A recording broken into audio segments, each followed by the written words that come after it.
के बाद एक बार फिर से आप सभी का स्वागत है हमारी विशेष प्रस्तुति आधी आबादी का अधूरा अस्तित्व में।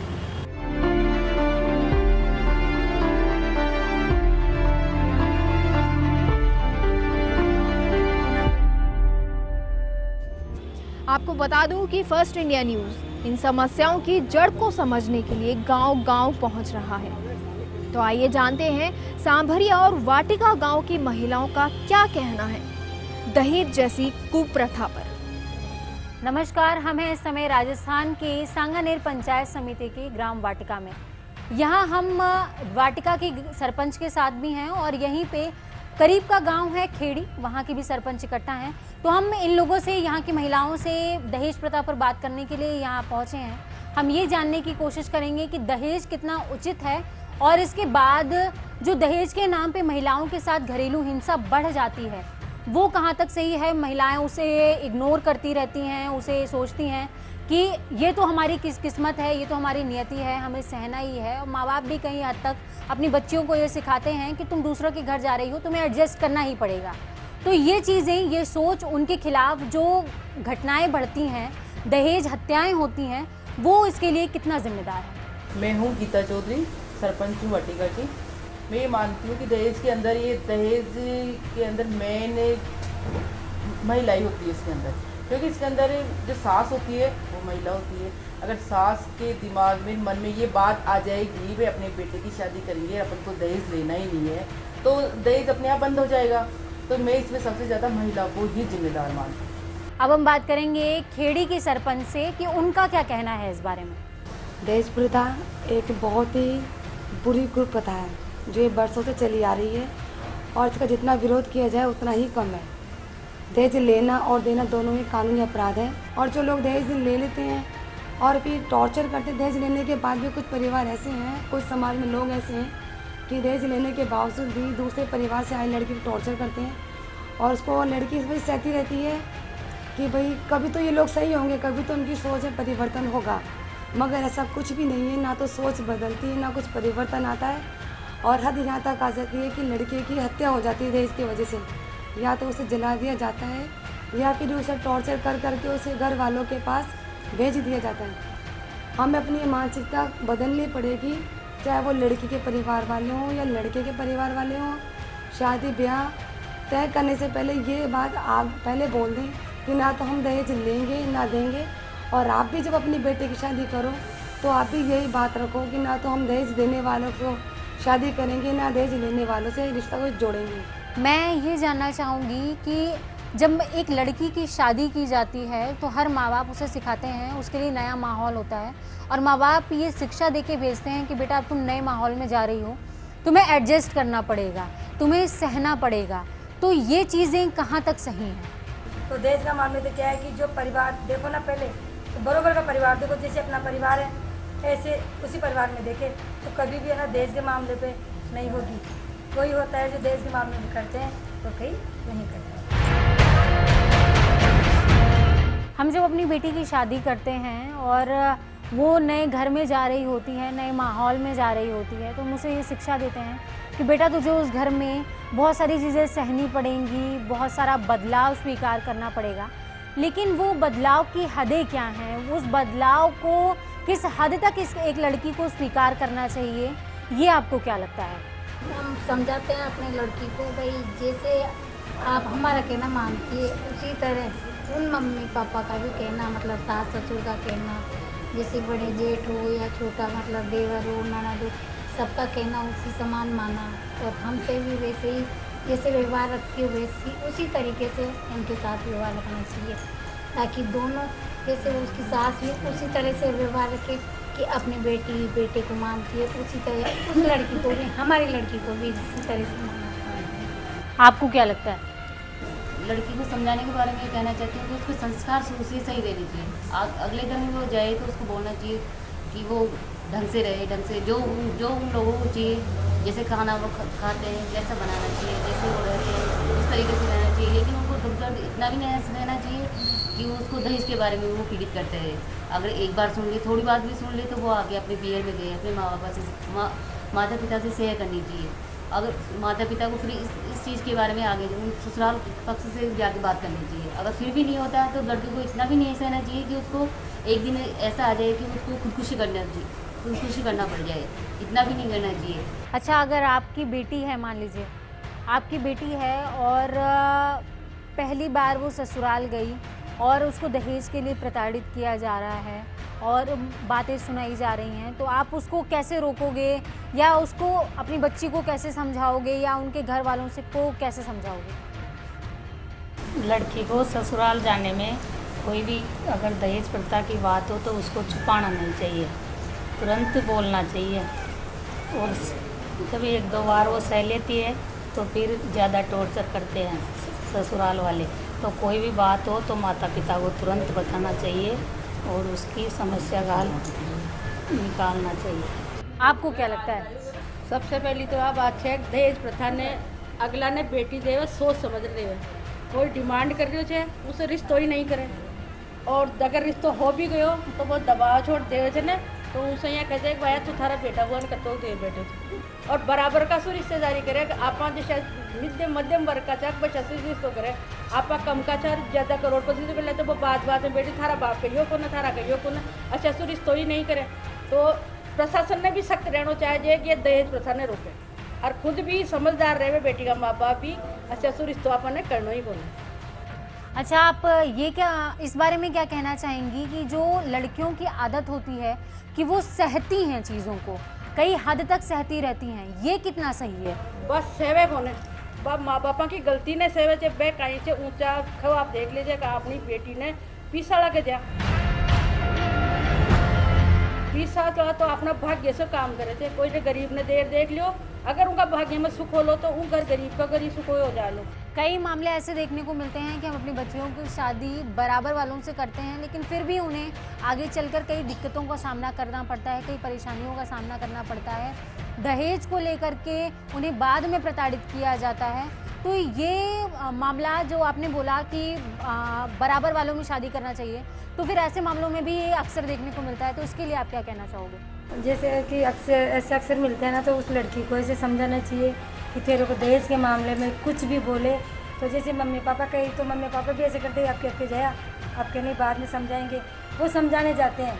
तो वो क्या है कि ससुराल वाले जब तो उसके यहाँ करते थे हाँ ठीक है आपके बाद में, तो उस लड़की को भी है ना, तो जैसे आस पड़ोस को कहीं नहीं माने तो सीधी है ना उसकी जैसे बड़ी बहन हो जीजी हो तो उनको भी समझाए कि देखो पापा मम्मी भी ऐसे करे, बार बार मेरे को समझा के भेज देते हैं। वो लड़की बहुत ज़्यादा कटने उठाने लग जाती है, तो उसके बाद में ना उसको है ना बहन को बता के और कुछ आगे मतलब एक दूसरे को बता के फिर उसको समझाइश में नहीं आना चाहिए।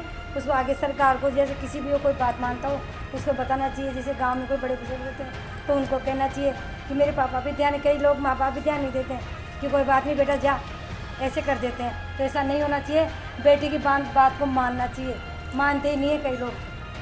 आप क्या कहना चाहेंगे इस मामले में? मैं यही कहना चाहूँगी कि अगर कोई दहेज देता है या लेता है तो उसकी शादी होती है तो उसके दोस्त बोलते हैं यार उसकी जगह मेरे को तो ना ये गाड़ी मिली है, तुझे तो मिली नहीं। तो वो क्या वो विचार उसके दिमाग में आ जाते हैं।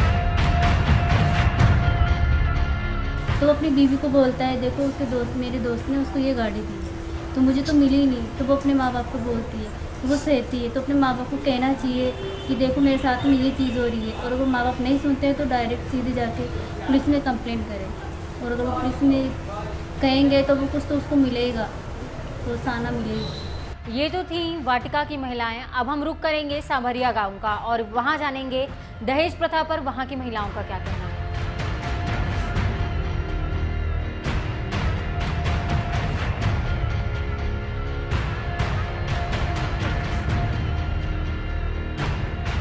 नमस्कार, हम पहुंच गए हैं राजस्थान के सांभरिया गांव में।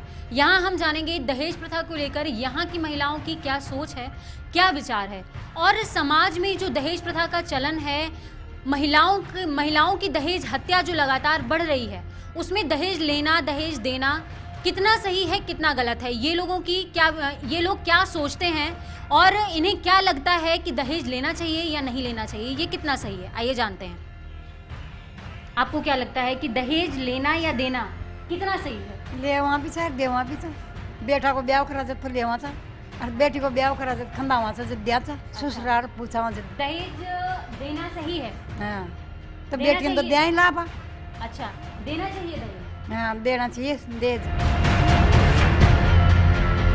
एक रिवाज ये है, रवायत है कि जब हम अपनी बच्ची की शादी करते हैं तो उसको सिखाते हैं कि बेटा तुम दूसरे के घर जा रही हो, तुम्हें अब दूसरे के घर जाने के बाद सहना पड़ेगा, चीज़ों को जो उनके हिसाब से बहुत कुछ झेलना पड़ेगा, उनके माहौल में ढलना पड़ेगा। तो आपको क्या लगता है कि हमें अपने बच्चों को ये चीज़ सिखानी चाहिए कि कितना हद तक बोलना चाहिए कि तुम सहो ये चीज़ें? मतलब देना भी नहीं चाहिए तो लेना भी नहीं चाहिए, हिसाब से लेना चाहिए, हिसाब से देना चाहिए। हमारे समाज में एक रवायत है कि हम जब भी अपनी बेटी की, अपनी बच्ची की शादी करते हैं तो उसे ये शिक्षा देते हैं, एक थाती की तरह ये शिक्षा देते हैं कि बेटा तुम दूसरे के घर जा रही हो, तुम्हें बहुत कुछ सहना पड़ेगा। तो ये किस हद तक सही है? उनको जहाँ तक कोशिश होगी जहाँ तक सहना पड़ेगा, लेकिन जब एंड में परेशान ज़्यादा करेंगे तो फिर वो परेशान होकर कुछ भी कर सकते हैं। तो मतलब ये चीज़ सही है या गलत है? सही नहीं है, जब परेशान करना किसी की बेटी को तो अच्छा नहीं है।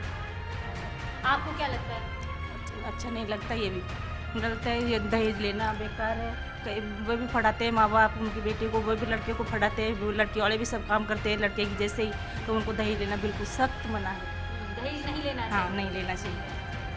और मैं आप सभी से ये भी प्रश्न पूछना चाहूँगी कि आज हमारे प्रशासन ने कानून बनाए हैं, कई सारे कानून बनाए हैं कि दहेज विरोधी कानून बनाए हैं कि लोग जागरूक हों और इस दहेज हत्याओं को जो दिन ब दिन हमारे समाज में बढ़ रही हैं उन्हें रोका जाए, लेकिन लोगों को इस बारे में जानकारी नहीं है। तो इस बारे में आप क्या कहना चाहोगे? ये महिलाओं को घर गृहस्थी के लायक जितनी अपनी निभ सके ना उतनी ही ज़्यादा परेशान करेंगे तो महिला बर्दाश्त करना गलत है। ये सख्त महिला आयोग में अपनी रिपोर्ट दे कि मेरे को परेशान करते हैं या घर वालों को बताए, किसी बात को छुपाए नहीं। तो ये दहेज प्रथा एक कलंक है, इसको बिल्कुल मिटाया जाए। जो मन इच्छा हो वो दहेज दो अपनी, बाकी ये नहीं किसी के ऊपर ज़बरदस्ती कि सब इसको दोगे जब भी मैं आपकी बेटी को यहाँ रखूँगा। ये तो एक कलंक हो गया। मान लो कोई गरीब है, कोई तो नरेगा रोड पे काम करके बेचारी मजदूरी कर रही है, मान लो वो कैसे दहेज देगी? मतलब दहेज जो है वो समाज का एक कलंक है, इसे जड़ से खत्म कर दिया जाए। दहेज एक ऐसा दंश है जो पूरी जिंदगी को गर्त में लेकर के जाता है, और आधी आबादी में से एक ऐसी ही महिला हमारे साथ हैं जिनका नाम सुनीता जी है। ये भी इसी दंश की शिकार है। हम इनसे इनके विचार जानेंगे, इनकी आप बीती जानेंगे और ये जानने की कोशिश करेंगे कि क्या बीतती है एक व्यक्ति पर जब वो इन सारी परिस्थितियों से जूझ रहा होता है, और ये सारी चीज़ें, ये सारी परिस्थितियाँ जब उस पर बीत रही होती हैं। आपकी किस उम्र में? मेरे माँ बाप से दहेज मांगता है, दहेज नहीं है तो ऐसे कहते हैं घर पे रह, और मारपीट करते, गाली गलौज करते, अलग नहीं रखना चाहते, ऐसे बात करते हैं। आपकी किस उम्र में शादी हुई थी? 11 साल की। 11 साल की। 11 साल में शादी हो गई थी आपकी? हाँ। 11 साल में शादी। आप माँ हैं इनकी? हाँ, 11 साल। 11 साल में आपने इनकी शादी कर दी। और जो जमाई था आपका वो क्या करता था? वो गाड़ी चलाओ। गाड़ी चलाते हैं। संभ्रांत परिवार है उनका। हाँ, परिवार कोई कौन माँ बरगी बाप मेरे को दूसरा माँ आया जो वो बाप मेरे को छोड़ रहा, वो राखे कौन 2 जेठ से वो राखे कौन इन मारे पीटे से फंदा दे मैं केस कर मिले महिला कोर्ट में तो वो केस वाला का कौन करे, आते नहीं है। हाँ वो आते ही कौन आवे कौन ले आवे कौन खूब वो आरन का डाल लिया। शादी के समय दहेज दिया था, उन्होंने दहेज मांगा था आपसे? जब तो कौन मांगिया मेरे जब तब नहीं मांगा था। हाँ अब कहे वो काहे दियो थारी माँ, अब कहते हैं हाँ, कि क्या दिया तारी माँ ने। अच्छा मैं तो कौन रखू तो।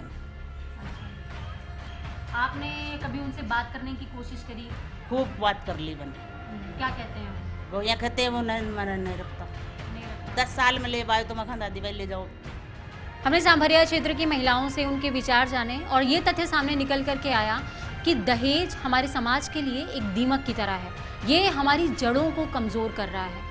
बहुत ज़्यादा ज़रूरी है कि लोगों को प्रशासन और कानून को लेकर के उनमें जागरूकता आए, वो अपने अधिकारों के प्रति सजग हों और उसको अपनाएं, अपने जीवन में अपनाएं।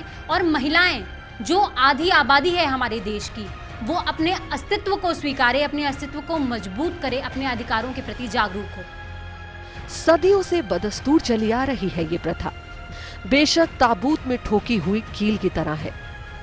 जो समाज के आधे हिस्से को दफन करने के लिए बेचैन नजर आती है।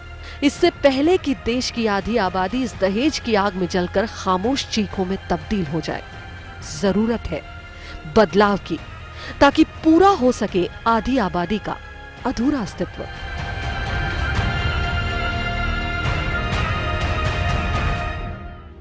दहेज ने न जाने कितने ही घरों को जला दिया, न जाने कितनी ही जीती जागती जिंदगियों को हमेशा के लिए खामोश कर दिया। फिर भी ये कुप्रथा समाज में खत्म होने की बजाय धीरे धीरे बढ़ती जा रही है। कमी कहाँ है और इसे रोकेगा कौन? बेशक इसका एक ही जवाब है, हम। तो फर्स्ट इंडिया तो आपसे यही गुजारिश करता है, जो रचती है संसार उसे भी लेने दें आकार और उसके सपनों को होने दे साकार। आज की हमारी खास प्रस्तुति में इतना ही। नमस्कार।